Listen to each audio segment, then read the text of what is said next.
Hey guys, and welcome back to my channel. Thank you so much for stopping by. This is Lee. So after living in Cambodia for 5 years and I came back not long ago, like this is I think 3 months or so. So there are things that shocked me that I want to share with you.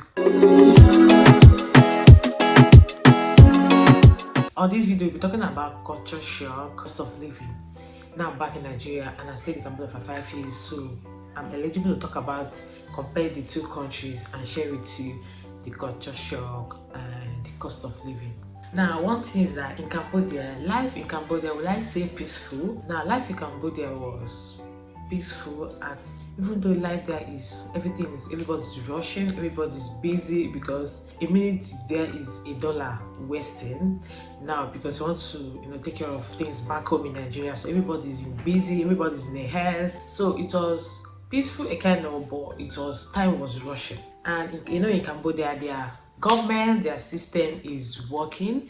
Even though Cambodia they are not rich, because their system is working, everything there is good. They have good roads, they have light, they have food. Their food there are cheap. I mean Cambodian food, the foods there are so cheap. I'll start with now I'm talking about the culture shock. So I'm going to start with customer care in Cambodia. I mean the customer care in Cambodia cannot compare it to Nigeria. I'm not saying Nigeria customer care are not good, but we are comparing two things here now, right? So customer care in Cambodia, they are so good.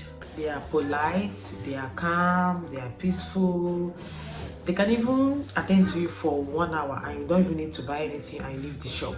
So the customer care there is clock it, top notch. Now in Nigeria, customer care in Nigeria is okay. I'm not saying they are bad, but the customer care there is sometimes rush and all that. In Nigeria, there's nobody in Nigeria that don't have generator. So because there is light in Cambodia, so you can rarely see generators in houses. So meanwhile in Nigeria, every house there is generator, so the noise from the generator and everything is something else in Nigeria. Unexpected traffic, especially in Lagos, even here in Owerri, it's not that much, thank God. The market, everything is so loud. Even when you are driving on the road, this child, everybody will be honking, blah, beep, beep, beep, beep. But in Cambodia, you rarely hear honks while driving on the road. It's quite quiet there. I'm not saying peaceful, a kind of quiet there as it should be, right? In Cambodia, transportation system I love so much. The transportation system in Cambodia is so good. Like even keke, you can just order keke rides and it's quite affordable. But here, for you to order Uber, you just have to budget it for like 5k, right? But in Cambodia, you can get keke. I'm not even talking about cars and all that. I'm talking about, we're starting with the little, the one everybody know, the keke. You can even order keke as low as $1 something, and you take it to where you're going to. That time I used to, from my house to that market that I used to go to in Cambodia, it's not even up to $1. Let me just say $1, but sometimes it's not even up to. The ride you pick, sometimes they will have to wait for you if you want. And even though in Nigeria as now, where the roads the government are trying to build the roads and all that, but in Cambodia is organized. You don't drop traffic, the roads are so organized. So in Nigeria, because everywhere is rowdy, sometimes we have bad roads here and there. Sometimes you want to enter, but they say the price are hiked and all that. So unexpected transportation prices high, you don't even know, like everything just go up. Maybe normally you enter 500 to a particular place, and today you want to go in Nigeria, maybe you're in Nigeria, you don't even know that they have increased the tea fare, right? So but in Cambodia, I think it's fees, like even though for 5 years that I've stayed in Cambodia, $1 was still 4,000, even though some people were changing 4,000 to 4,100 real. It was not even going up and down. It was just like 4,000 or 4,000 real. Now the food differences, this is where I had challenge. I was not used to Cambodian food, right? But then their food are so affordable.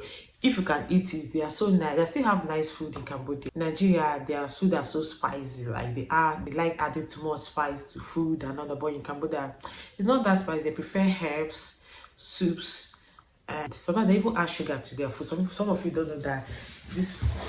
If you don't know that they even add sugar to their food, which is not bad. It depends on the kind of food. You can even tell them not to add sugar to when serving. Cambodia food are so light. It's more of vegetables, soups, and all that. But in Nigeria, fufu, carbohydrate is much.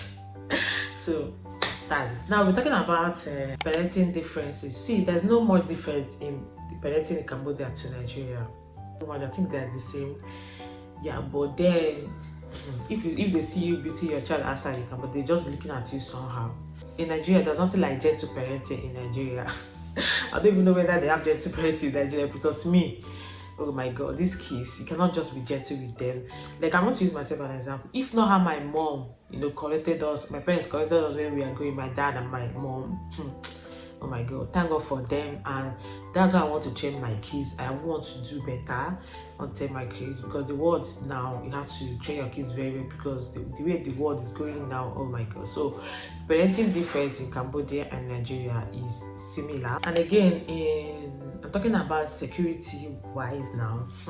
In Cambodia, for one day, I didn't even hear about kidnapping and all that. Cambodia, God knows, I did for one day 5 years hear about the kidnapping child and all that. But since I came back to Nigeria, this is how I've been hearing the kidnapping child, they're maltreating this one here, they're maltreating this one here. Let me share with you something. I always go out with my kids, right? I don't even want my mom have told me, don't leave your child with anybody, because it's so rampant in Nigeria, kidnapping cases and all that. One day, my twin sister came. So when she was leaving, I told her to Akabata, we are coming behind them. We want to use bike now. So there's one girl that normally do POS. So she was just looking at my sister like that. That because she noticed that I'm always in my kids. Nobody, that they have not seen my child with anybody. So the girl was not looking at my sister. That kind of look. So even you feel that this person is looking at you somehow. So my sister have to walk up to the girl like, you don't remember me again, because when I packed in here, my sister came with me, and she was the first person I did POS, with. When I drove on to go and buy things from the market, and all of us were together. My sister started explaining, because my sister felt that look, so she was not testing my sister what's happening. That's why she was just looking at her, assuming my child was not behaving so she could have rushed my sister. So the rate of kidnapping here is too much. So security wise and parenting and all that, Cambodia is safe. Now, the most important, the real culture shock that shocked me coming back to Nigeria and seeing how things are now costly. I started shouting. Things are so expensive. Before you even move over to that one, the rate of greeting in this country, this one, I don't know whether it's a disclaimer or not. It's too much. This one, I'll be going to say, Auntie, good morning. And me, I'm tired of answering. And sometimes I'll just keep on and pass the person. Because in Cambodia, who cares? Nobody cares whether you greet them or you don't greet them. Nobody cares. Or hi, you can just say hi. Sometimes if they just walk past. But in Nigeria, the rate of greeting for me is too much, because people should reduce it. So back to the cost. Talking about the costs and all that. Things are so expensive in Nigeria. Like I mentioned before, 5 years I stayed in Cambodia, prices were the same. At least for five years. Prices were at least, sometimes they even go down, but prices were the same. But coming back, see how everything is expensive. Oh my god. Now we are talking about cost now, right? Cost of living. When you're comparing house rent in Cambodia and Nigeria, see, house rent in Nigeria is cheaper. You can get 2-bedroom from 600 to 801 million a year. But in Cambodia, for you to get that, you can be paying $300 every month. Just calculate that every month, apart from light though, every month for 12 months. You can see that cost of living in Nigeria, house rent, Nigeria is better. If you pay for that house rent, water is inclusive, right? You just have to pay electricity bill. But in Cambodia, you have to, after paying house rent, you still have to pay water bill. You still have to pay electricity. And again, in Cambodia, groceries are cheaper, especially fruits. Oh, my fruits are cheaper. And then I can get apple for $4. But here, I saw one apple for 400 naira. So 4 pieces of it will be 4 times 16. Groceries in Cambodia is cheaper compared to fruits and all that, compared to Nigeria. Now I've talked about the utilities, right? There's constant light in Cambodia. in Nigeria. I don't know whether there's a state that have a cost. And when I mean cost time, I mean cost, it's not the one they take and bring about 1 hour. Now you have to supplement with generator, solar energy. You have to keep on buying fuel. Oh my god, it's a lot. It's a lot, which is extra cost. That's why I have to, like, if you have following me, you know that I have solar. I just got the cheaper solar that will be helping me. I don't have generator for now, which I'm not even planning to buy because the cost. You have to buy fuel, and then in my compound, once it's 11:30, put off your gen. Going downstairs by 11 to go and put off gen and all that. Oh my god! And when it's spoiled, you have to start looking for the stress. At least for now, I don't want to deal with that stress for now. Now we're talking about the schools. Everything, like international schools in Cambodia, is quite expensive. A month school is $200, $250, $150. You can still get one of $100. I think I have to call down my daughter's school to half day. One good thing about Cambodia is that they have provision for half day if you want. Like, you have provision for half day if you want. Then my daughter was, her half day was $80, $100. You can still get half day for $150. But here in Nigeria, at least beginning, you can get a school of 200,000 for a year. Yeah, for a section, right? Or 150. Then subsequently you can get 70,000. You can get this 70,000 is for 3 months, so remember. So I think that school in Nigeria, international schools, because in Cambodia they still have international schools, they still have Kama schools. And I came to realize that when I asked questions, they said in Cambodia, Kamaya schools, they pay $30 a month. Why? And one thing in Kamaya school, I don't think they teach them English. So that's why they have international schools, which students pay $200, $250, $150 every. But here in Nigeria, like I've mentioned before, you can get schools of 70,000 naira for 3 months. Yeah, that's a term. Then for the section, it will be up to 400,000. Now, come to healthcare. One good thing I love about Cambodia is how they take care of patients. God, when I had my second child, it was as if I was on vacation. But that is expensive. Foreigners pay more, even though they are hospitals. They are still free hospitals, right? But in Nigeria, you can still get, like I paid up to 1,000 something for all they do, like the cesarean section and the room we stayed. Like everything the rooms have grade by grade, right? And everything. So that's what we paid. You don't have to change it in there because you know what that means. But now this is the last part, the emotional transition. In as much as I wanted to come back, God knows I want to come back. But then I was feeling a type of way. I was feeling weird at some point. I was like, how will you cope? It has been long, you came back, how will you cope? But I keep reassuring myself that I grew up here, and doggone, my kids are not so big for them to feel that emotions, for them to feel that transition. So that's all, like, let's go back now. Okay, now when asking myself what I miss about Cambodia, the only thing I miss about Cambodia is just the transportation and coffee.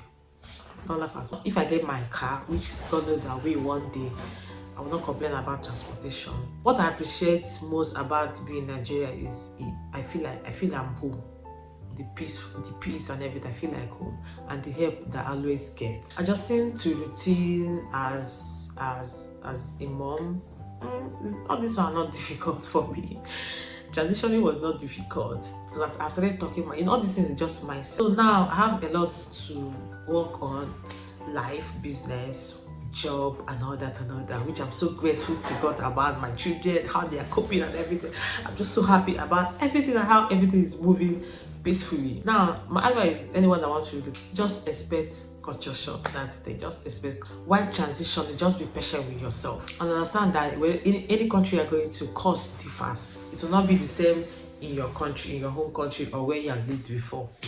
This is the most sweetest part of it, is when relocating, while transitioning, just prepare yourself mentally and financially. I think why it was not difficult for me is because I've already prepared myself mentally. Like, I've already talked to myself, so that's why it was not difficult for me. And I hope you enjoyed this video. Please drop your question in the comment section. I just enjoy filming this video for you guys. I hope you guys enjoy it as well as I enjoy filming it.